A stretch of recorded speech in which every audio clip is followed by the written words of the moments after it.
Hi, my name is Greg Hayes. I'm a tower crane operator. I've been doing this for around 30 years. Well, the most important aspects of being a tower crane operator, you shouldn't be afraid of heights, having a good attitude and good safety attitude. The start of the day in the morning, I walk to my tower crane right there, and I check the bolts. You see the bolts on the bottom of the tower crane. They have to be inspected daily. So I will inspect the bolts, make sure the crane is safe to climb up, and then I climb up the ladder. Climb up the ladder to the very top, and I've got a cab I go into. I usually take off all these heavy clothes, and then I'll do an inspection of the crane. There's lots of things to check before I can actually even start the crane.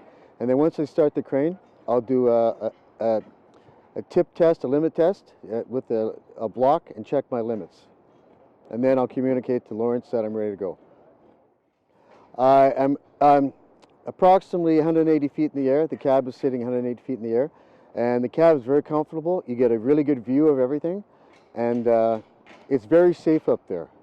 The typical job of a tower crane operator, when you look over the site, it's very busy.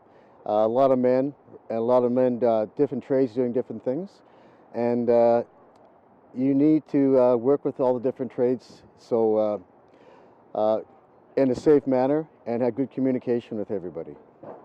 One of the things that could go wrong operating a tower crane is you have to understand and communicate to your rigger how you want loads lifted.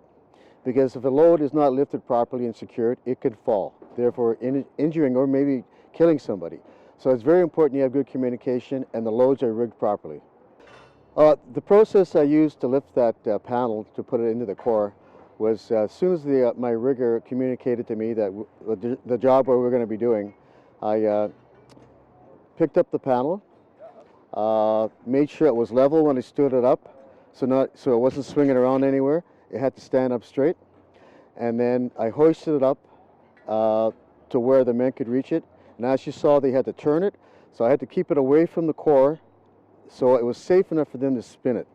And then you bring it in, and then I took directions from Lawrence, my rigger, as to height on that.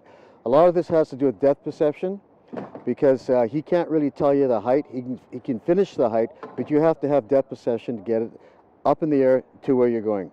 Well, weather is the one thing we can't control, obviously.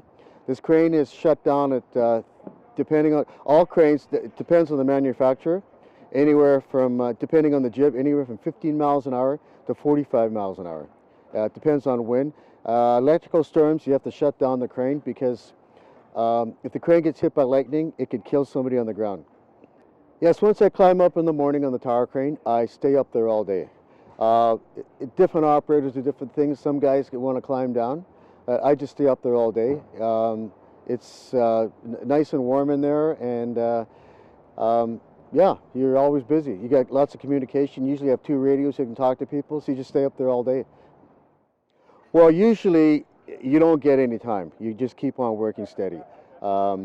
It's such a busy site. Usually you don't get breaks, and you're just constantly going.